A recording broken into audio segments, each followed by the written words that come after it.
Hello, everybody. Welcome back to the Sunday League Pundits channel. We're back with the final fan tier series, and in this episode, we are going to be talking about Arsenal, talking about Arteta, Ozil, and everything surrounding Arsenal. So let's get started.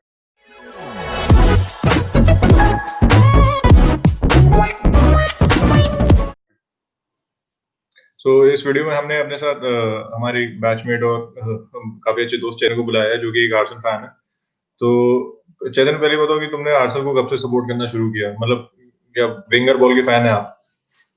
Wenger ball था, honorary था, vera, ये सब थे क्योंकि FIFA 2004 में cover पे ये था और पहली टीम प्रीमियर लीग की आती थी आर्सेनल।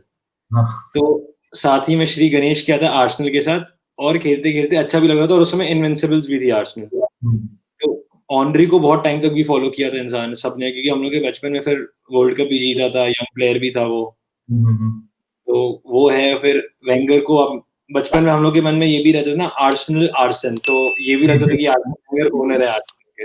वो हर एक बच्चे को लगता था कि जो आर्सेनल वेंगर के खिलाफ नेम्ड है। तो वैसे तो उसको काफी समय हो गया है, डेज ऑफ ग्लोरी जा चुके हैं। तो अभी अब मिकेल आर्टेटा है हमारे उसमें।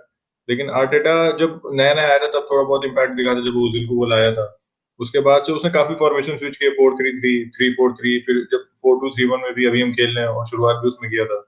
तो अच्छा, तुम्हें क्या लगता है कि सबसे बेस्ट फॉर्मेशन कौन सी सूटेड है आर्सेनल के लिए as an outsider? I think as an outsider party, जब भी खेला आर्सेनल में मैंने देखा 4-3-3 में, तो I think Arsenal have looked most convincing उस समय, because Arsenal अपने आप को I think they are able to impose themselves, because बाकी initially Arteta was sticking to the three at the back, क्योंकि चलो उसके पास players नहीं थे, he didn't have a player like Partey to have 4-3-3, but उसके साथ फिर Arsenal played very defensive game. They were ऐसे काउंटर पे खेल रही थी, काफी ओबामेंग पे रिलाई कर रही थी, और अभी ओबामेंग मिसफायर कर रहा था, तो ये formation obviously doesn't work if your attackers are not working मेरे हिसाब से। तो 4-3-3 में आई थिंक आर्सेनल काफी स्मूथ लगती है, इवन अगेंस्ट यूनाइटेड जब जीती थी, दो उसमें हमें चाहता नहीं था। तो पर उसमें भी I think Partey was very look very convincing, काफी कंफर्टेबल लग रहा था on the ball, is passing, is coverage of the ground बहुत सही था उसका। बट उसके बाद तो ऑब्वियसली आर्सेनल का फैन फॉर्म काफी डिप किया, and now Partey is back in अभी Crystal Palace के खिलाफ, he looked very comfortable the whole game, and Crystal Palace ने कभी भी Crystal Palace नहीं है कौन सी Crystal Palace नहीं था, सॉरी, न्यूकासल से they looked convincing। न्यूकासल चलो बहुत खराब खेल रही है इस समय, वो सब छोड़ो, फिर भी उसके साथ आई थिंक साका और स्मिथ रो काफी अच्छा खेल रहे हैं आर्सेनल के लिए, यंगस्टर्स, मतलब आर्सेनल फैंस के लिए अभी मैं सिल्वर लाइनिंग कह सकता हूँ कि their youth academy is quite nice, उनके अच्छे प्लेयर्स प्रोड्यूस हो रहे हैं, इस समय टर्न आउट हो रहे हैं। हाँ, तो मेरे हिसाब से I think 4-3-3 is the best formation for Arteta as an outsider. बात सही है। अभी तो वैसे यूथ काफी अच्छा परफॉर्म कर रहा है हमारे, लेकिन चेतन क्या लगता है कि जनवरी ट्रांसफर विंडो में एडिशन करनी चाहिए या नहीं करनी चाहिए, कंसीडरिंग कि ओजिल अब जा चुका है? वैसे ओजिल खेल नहीं रहा था, लेकिन अब एक ओजिल के जाने से ये फायदा हुआ है जो मैं कहूंगा कि एक बहुत ही बिग चंक ऑफ वेजेस जा चुका है, और ओजिल ने जाते जाते एक ये बहुत अच्छा काम किया था, मतलब कह सकता हूँ उसके रिस्पेक्टिव क्लब के लिए, कि जो उसका बचा हुआ कॉन्ट्रैक्ट था 6 महीने का, अराउंड $9.5 million से, सॉरी, $9.5 million जो थे वो उसने नहीं लिए। तो काफी बड़ी बात है एक फुटबॉल फैन के हिसाब से, और ओजिल के साथ गनोसोरस भी जा चुके हैं, तो ये काफी दुख की बात। लेकिन तो चेतन, क्या लगता है तुमको कि जनवरी में किसको एडिशन करना चाहिए आर्सेनल के स्क्वाड में?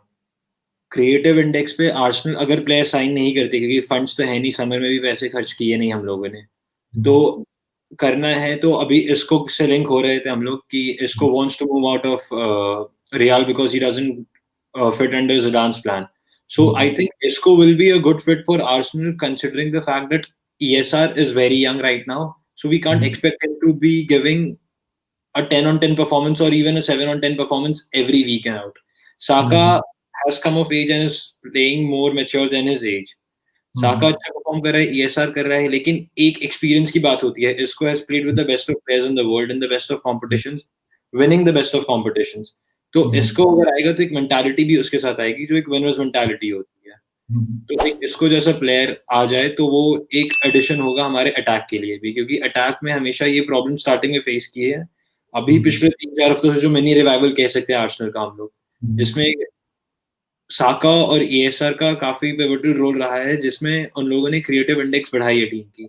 लेकिन उसके पहले हम लोगों को दिक्कत है कि सिर्फ डिफेंस से लॉन्ग बॉल्स डाल रहे हैं, या बेलेरिन और टियर्नी के पास बॉल जा रही है फ्लैंक्स पे और वो लोग क्रॉस कर रहे हैं, उसके आगे आर्सेनल हैड लैक्ड विजन. जो कि हम लोगों को लग नहीं रहा था आर्टेटा के टाइम पे होगा, लेकिन जो मिनी रिवाइवल है उसमें यही हम लोग को लग रहा है कि मिडफील्ड जो परफेक्ट नंबर 10 रोल प्ले कर पाए, तो वो एक इसको जैसे प्लेयर से हम लोगों को मिल सकता है। अवार से लिंक हुए थे, लेकिन obviously we didn't have the funds to finance his transfer.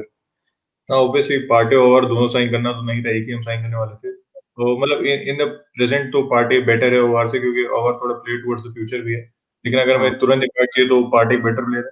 और वैसे जैसे चांसेस क्रिएटेड तुमने काफी सही सही पॉइंट बताया, उसमें आर्सेनल लीग में 16 बिग बिग चांसेस क्रिएटेड में 16th या 17th है, और हाईएस्ट जो हमारा प्लेयर है जिसने बिग चांसेस क्रिएट किए हैं वो विलियन है।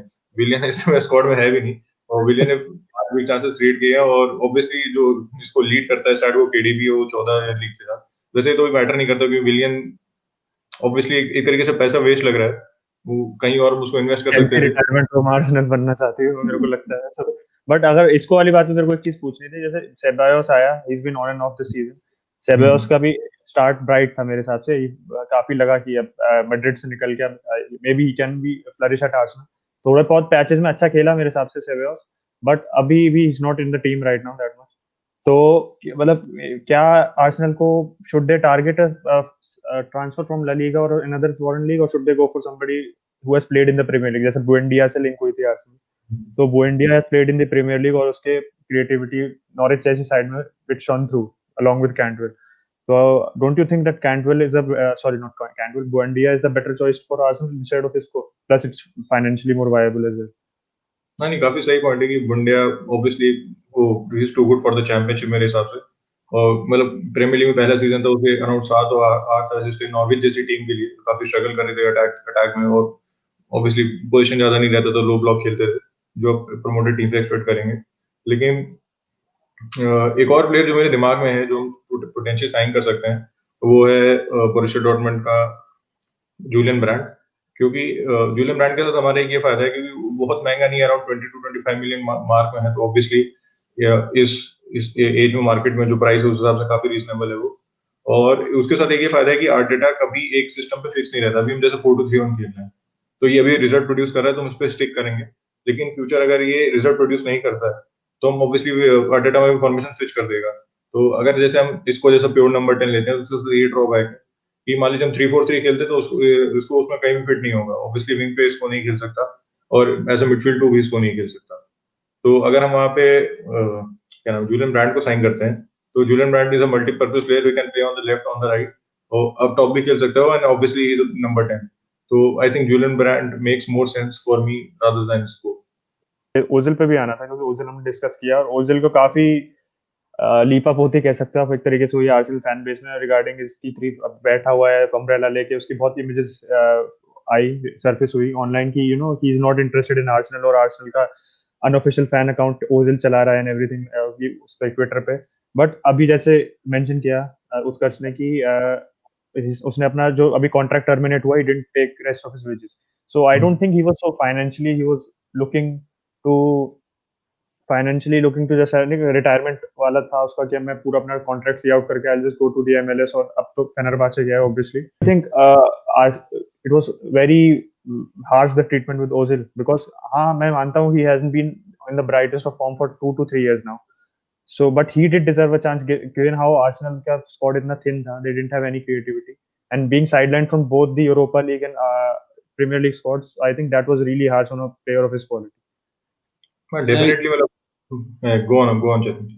So Ozil as a player is better than any of the other Premier League midfielders when it comes to creativity. When Ozil was in his prime at Arsenal, which was the 2015-16 season, in the first half of the season, we saw that he had created way too many chances. Had he continued that form and had he had a better striker, a better finisher up front, he would have bagged easily 25 assists in that season. Put some respect on Danny Welbeck's name. He was on track. I think 19 assists तो उसके हो गए थे just after half of the season had passed. तो उसके बाद जिरू इतना 17, 16 और 17 मतलब 15 में बात तो फिर उसने जिरू ने इतने चांसेस मिस किए कि फिर ओजिल का फिर 19 पे अटका रह गया गोल उसका। तो I think हाँ that is right. Earlier videos that there's Chinese politics and the influence that they had over the decision when he called out the illegal treatment by the Chinese authorities. So then this, in a way, forced the Arsenal administration and the coaching team to drop Ozil out of the squad in order to, like, China being a very big population, and if the team faces some repercussions from the Chinese government, then Arsenal might end up losing a lot of money because of if they go against the Chinese government. Definitely काफी सही बात है क्योंकि mainly financial reason था क्योंकि football अब इस as में it's not about the fans, it's not about the players, खाली पैसे की बात है, एक बिजनेस मॉडल बन गया फुटबॉल। और क्रोंकी तो ऑब्वियसली हमारे क्लब से पैसे निकालता है, अपने एमएलएस में डालता है, तो उसके लिए आर्सेनल मतलब उसके लिए पैशन अटैच नहीं, उसके लिए खाली वो बिजनेस मॉडल है। तो ऑब्वियसली उसमें बहुत सारा ऑफ द फील्ड रीजन और द फाइनेंशियल रीजन मेनली थे, क्योंकि चाइना में उन्होंने बोल दिया था कि अब हम आर्सेनल मैच देखेंगे नहीं ओजिल की कमेंट के बाद। आर्सेनल मैच बैन कर दिया चाइना में वो टेलीकास्ट होना, तो उसकी वजह से मुझे लगा वो भी एक बहुत बड़ा फैक्टर था ओजिल को वहां से हटाने के लिए। चलिए ओजिल से आगे बढ़ते हैं। ओजिल पे हमने एक वीडियो बनाया था जिसकी आप लिंक ऊपर राइट हैंड साइड में ढूंढ सकते हैं। और उसके बाद हम अभी देखते हैं कि इस सीजन क्या रियलिस्टिक एक्सपेक्टेशन हो सकते हैं आर्सेनल के लिए, क्योंकि अभी हमने फॉर्म पिकअप किया है। तो चेतन क्या लगता है कि हम टॉप 4 तो चलो काफी दूर हो जाएगा, क्या यूरोप के लिए हम क्वालिफाई कर सकते हैं? कहाँ पे तो स्टार्ट जैसे किया था तो टॉप 4 काफी रियलिस्टिक था, और कंसीडरिंग द फैक्ट कि back to back FA cups and community shield जिसमें हम लोगों ने सारी बड़ी टीम्स को स्लॉटर कर दिया था एक तरीके से आप देखें तो। सिटी को भी Pep was clueless on what to do with Arsenal, and then we were fresh from a victory against Liverpool as well. So when the season started, we thought the top 4 is a realistic goal, but eventually especially after the match against United, which was on 31st of October or 1st of November, we did not win a single match for the next 2 months, almost 2 months. And gradually we were in a relegation battle with Big Sam firing pot shots at Arteta also. So I think the realistic goal that we have is a top 7 finish and progressing at least till the semi-finals in the Europa. And we can't expect for a top 4 finish now because we have a lot of teams who are performing way better than us, and the gap between rank 1 and rank 5 is only 4 points. So I think Europa qualification is going to be a big boost for the squad, considering the finances we have and the form that we were in for the last 2 months. I think Arsenal अभी Europa के लिए तो जैसे अभी जितनी competition चल रहा है, I think even now Aston villa is a contender for not top 8 at least. I think जिस हिसाब से एस्टन विला खेल रही है अभी, उनके 4 गेम इन हैंड भी है आर्सेनल पे। बट मैं ऐसे सोच रहा था कि अगर in case Arsenal does not maintain the form, अभी जैसे अभी मिनी रिवाइवल है, maybe what if somebody picks up an injury or what if something else happens, so should Arsenal at that point, because I think they're not going to sack Arteta till the end of the season, because अभी तो revival चल रहा है, तो obviously it's been delayed for even if it ever happens। पर अगर Arsenal का league form drops off and they are in the Europa League starts obviously in February March, so do you think if Arsenal is performing well in the Europa, तो Europa को prioritize करना चाहिए, because winning the Europa is obviously I think more achievable than getting top 4 for Arsenal given their state right now? But you're still focusing on Europa will be a big gamble, because you can see teams from Spain, like even like every year United faces a team from Spain and they get knocked out, even if they have a better squad. Like from Sevilla, they had a better squad, but Sevilla somehow manages to knock United out of the competitions that they face. So we cannot simply rely on Europa. We should prioritize Premier League first, and then if things don't turn out well, then Europa can be given a priority. But as of now, I think Premier League should be the main focus for Arsenal. Europa में वैसे हमारा round of 32 में काफी tough opponent है, Benfica से match है हमारा, तो दिक्कत है हमारे पास इतनी स्क्वाड डेप्थ नहीं है कि हम दोनों को मैनेज कर पाए। कि मतलब यूरोप में अगर पोस्ट बेनफिका में थोड़ी इजी फिक्चर्स मिल जाते हैं, राउंड ऑफ 16 या क्वार्टर फाइनल्स में कंपैरेटिवली इजी ड्रॉ मिल जाते हैं, तो हाँ we can go for a run in the Europa, उसमें बाद में एम्फेसिस दे सकते हैं अगर लेटर सीरीज में पहुंच गए तो। लेकिन अभी तो मैं कहूंगा प्रीमियर लीग पे ज्यादा फोकस करें, क्योंकि हमारे पास इतना स्क्वाड डेप्थ नहीं है कि हम दोनों मैनेज कर पाए। और अब कप रन भी काफी इंपॉर्टेंट होगा, क्योंकि हमने भी न्यूकासल को 2-0 हराया है। उसके बाद हमारा साउथहैम्पटन या श्रूसबरी से मैच होगा, ऑब्वियसली मुझे लगता है most of the opponent Southampton होगी, तो हम देखते हैं अभी साउथहैम्पटन से हमारा लीग में अगला लीग मैच भी साउथहैम्पटन से अभी है, तो उस मैच से हमें काफी पता चलेगा कि ये टीम अभी किधर जा रही है। क्योंकि रिवाइवल हाँ मतलब पिछले 5 में से 4 मैच जीते हमने, 1 ड्रॉ हुआ, काफी अच्छा परफॉर्म कर रहे हैं। और इंटरेस्टिंगली हमारा डिफेंस काफी सॉलिड है। प्रीमियर लीग में हमारी 7 क्लीन शीट है और मतलब 4th best defence in the league, तो defence is not the problem. और अटैक भी अगर परफॉर्म करे तो we can go far in the league I think. मैंने आर्टेटा पे एक बार और बात डिस्कस करनी थी, जैसे अभी आई थिंक प्रीमियर लीग इतनी ज्यादा इस समय filled with so much quality managers, और इतनी क्वालिटी है इस समय कि मैनेजर्स बहुत जल्दी फाउंड आउट हो जाते हैं मेरे हिसाब से। जैसे लैम्पार्ड का हमने देखा, लैम्पार्ड पिछले season he was new to the league, so he performed well, exceeded expectations I think in finishing top 4। But इस सीजन यू कैन सी कि इतना पैसा खर्चने के बाद भी ही इज स्टिल इतना कंसिस्टेंसी नहीं है। इनिशियली हमें लग रहा था कि चलो चेल्सी 2 महीने पहले कि Chelsea could be challenging for the title, second तो आ जाएगा, बट फिर इतनी जल्दी their form just fell off a cliff ऐसा लगा। और हैवर्ट्स और Werner, no everybody is misfiring, so I think Arteta का भी मेरे को ये लगा कि initially Arteta got found out, and in comparison to Lampard is tactically I think less versatile than Arteta. वो देखा है क्योंकि उसका एक ही गेम प्लान रहता है मेरे हिसाब से, और अगर वो वर्क नहीं करता तो चेल्सी मोर और less and up on the losing side. तो क्या लगता है कि आर्सेनल को in case if I think Arteta जैसे मिनिमम बार मेरे हिसाब से टॉप 8 होना चाहिए आर्सेनल के लिए minimum, I think this season, given last season they finished 8th, though Arteta came in midway through the season. So if Arsenal are not able to finish in the top 8, do you think sticking with Arsenal is the right call, or should Arsenal look for a more like established and qualified manager?